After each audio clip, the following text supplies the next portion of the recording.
ISouth Africa vela siphila movie nyalo sicethe movie ekucala la besibona khona ama top politicians nama general ukuthi involved kuma drugs. Sesiphumile manje siku movie yesi2.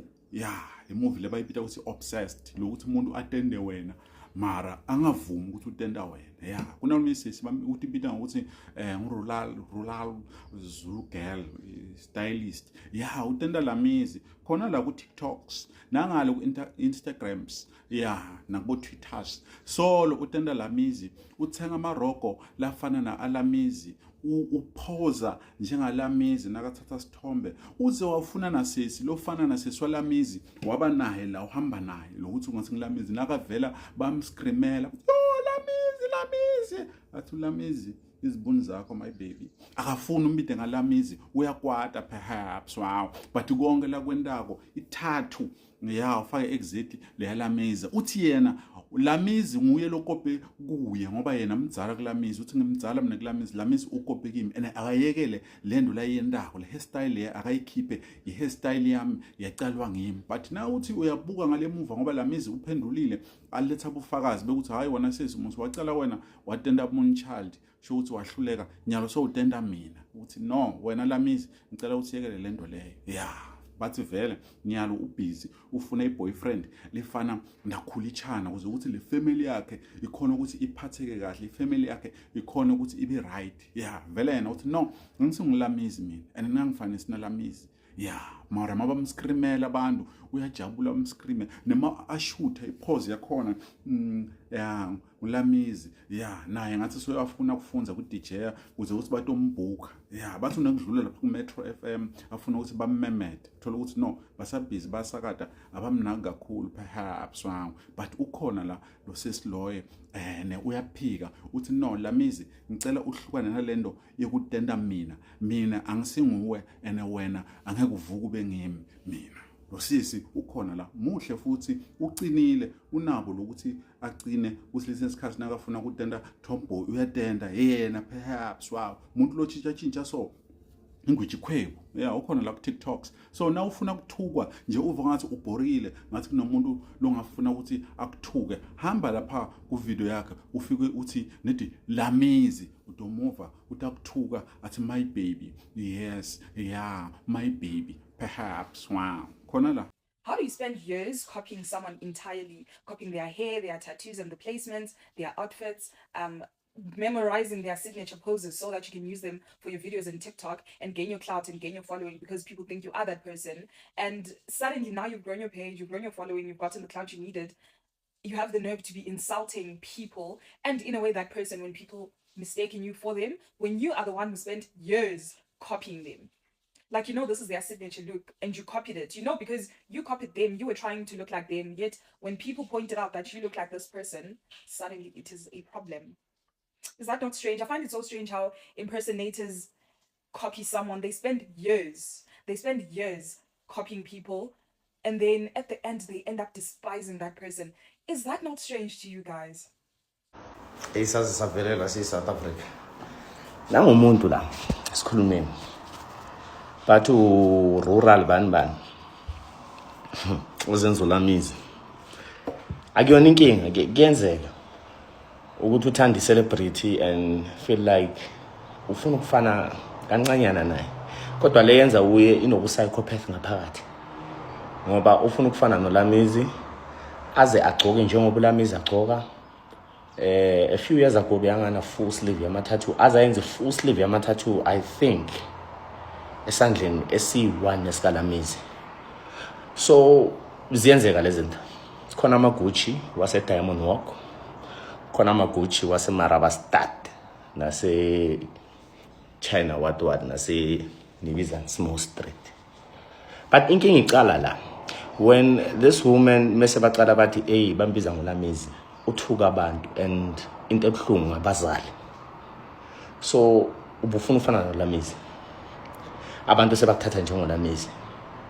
instead of uyithathe lento uyiyamukele yena uyahamba uthuka abantu ngabazali alright ngifuna nje sike sikhumbuzane kancane yakhumbula there was this lady wase Nando's who abantu bamkhonza because of ivoice yakhe ifana neyaka Questa azange ayikhukhumuse lwasisi to a point where uQuesta wagcina eNando's ukumnika something appreciate ukuthi yazi ngiyabonga abantu meba nokufana nami ngento ethize noma meba thandile ukuthi bangafana nami.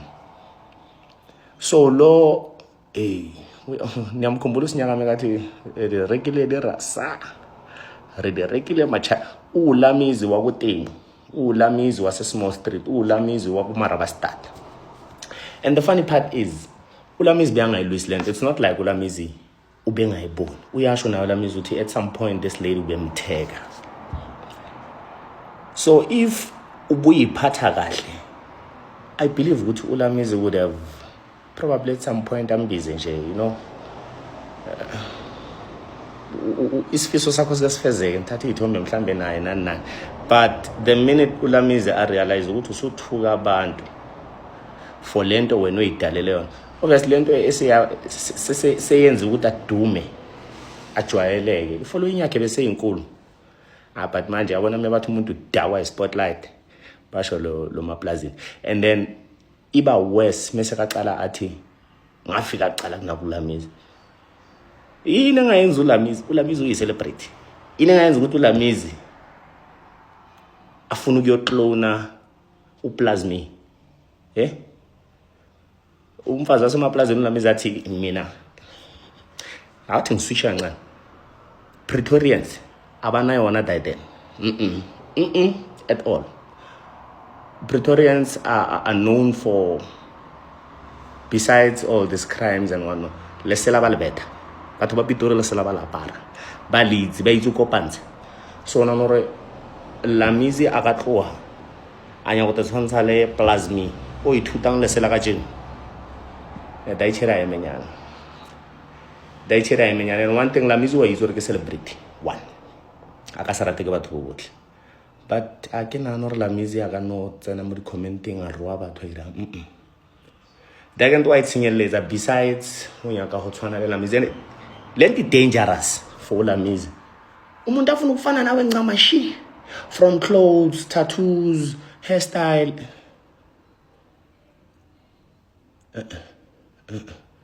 Alikhi icala elivulwayo for into nje ngeke khehle.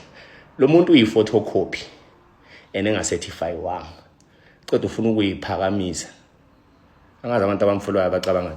Mina nje umuntu ongabhadlile ekhanda ngisheshe ngimbone ukuthi lo uyinkinga lo. Yabona labi labe bakopisha esikolweni, azakopisha igama lakho. Copy paper lokho. Igama lakho nalo lifake ngaphakathi. Ucabanga ngani lo muntu? Akafuna ukuyithoba. Le look le has been a signature look kaLamizi for a very long time. Way before I could relocate nase Pretoria. So it's more than 5 years. Mara lo meba donsi ithombe zakho ni ithombe zakhe la yenze khona amaphondo nana. And one thing I realize ukuthi social media doesn't forget. Uzobuya kwamanje ngathi profile yakhe ayisatholakala. Uzobuya noma ngabuya sha amaphondo abuya yenzeni. Sizobuye simkhumbuze ukuthi wena wazenza uLamizi maqeda wahamba thuka wonke umuntu. Akayiphathe njengentombi yomZulu. No, cekela amaZulu phansi. Le nhlamba ethukayo. You know, la when people would comment and say, hey, Lamizi, uyasho ukuthi ngiyabonga bafowethu, kodwa ngiyena uLamizi, ngiyabonga ukuthi ningifanise naye. uLamizi would realize ukuthi oh, ne character right. uLamizi has a strong character. Uyambona nje umbukile ukuthi ha, lo mfazi uyazizwa lo. So xa ngokuthi angabuya azoyihlanganisa nomuntu ozobiza abantu ngamasenda abazali. Ngeke. And ezinye izinto abantu abangayicaphela. Sponsors, they look at into ifana nalezi. Even if awubizwa uLamizi, sponsors would call Lamizi bacele nawe just to take a shoot or an advert or whatever. But mase bakubonile ukuthi wena uyasangana ubhadlile kahle ekhanda. Bavela bathi nimbekele eceleni. No, ngitshele ndantombi ukuthi ayibuya nganena yehlo ngobonda. Hawu. Isifuna ukuzibeka ngaphezulu kwaLamizi, asimazi thina lo muntu. Uwazakala ngoba ufuna ukufana noLamizi. Besides that, ayikho into lezizoyazi ngaye. Ayikho. Benyeke simazi nokumazi. Manje ngifuna umuntu odakwa eFM. Dawg FM aka-deactivate yabo yamhlula nje i-social media akayiyeke ayiyekela abantu abazo hawu lo muntu inhlamba ayithukayo sekumadolo akhe. Hello Mzansi, welcome to Mgosi waseMzansi. Ulamizi from Temu, Rural Zulu Girl Stylist. Uthola kudrekwa lokuningi lapha etinkundleni tokuxhumana Rural Zulu Girl Stylist. Ngigele lokugqokisa kwalamizi, ugundisa kwalamizi, uze wayobhala ithathe esandleni njengalamizi, bagqoka impahla tokufana. Wentwisa nje kwalamizi, ungambuka ujahile ungatitshela vele ukuthi ngilamizi, because I remember the first time ngimbona nami ngabona lamizi nje ngimbuka and I was like, hey bo, hayi man, this is lamizi from Temu man, sengiyambona ukuthi ayakusuye, but ungambona ubuka ujahile, you think ukuthi it's lamizi. Lo girl lona bathi abantu mabamtshela ukuthi ufana nalamizi etinkundleni tokuxhumana abathuke, abantu labanyaza abathuke ngisho nangaboma kwabo.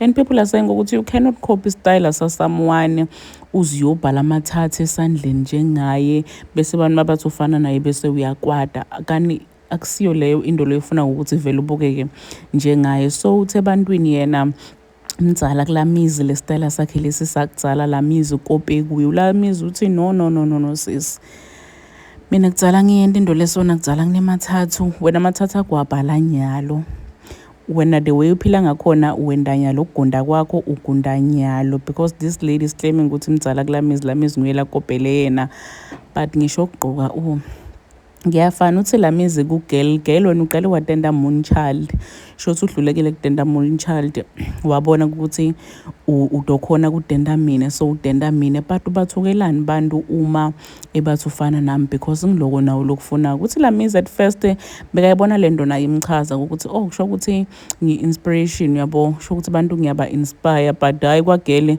ngazi ukuthi sekundlulele, ngazi ukuthi so obsessed nalamizi. But into leqakako why bathuka abantu mabathi ufana nalamizi, because ugqokisa kwakhe nje, nize nigqoke nema-outfit lafanako, umkopele into la ithenga kulamizi uyithenge ukwatelani. Ngendlela bamdraga ngakhona lapha etinkundleni tokuxhumana uze udisable ama-comments akhe ukuthi abantu bangakhona i-commenta kuma-videos nema-pictures akhe, because people are coming for her real hard kasana. Do comment your thoughts down on the comment section. Don't forget to hit the notification bell. I'll see you on the next one. I'm signing out. Goodbye.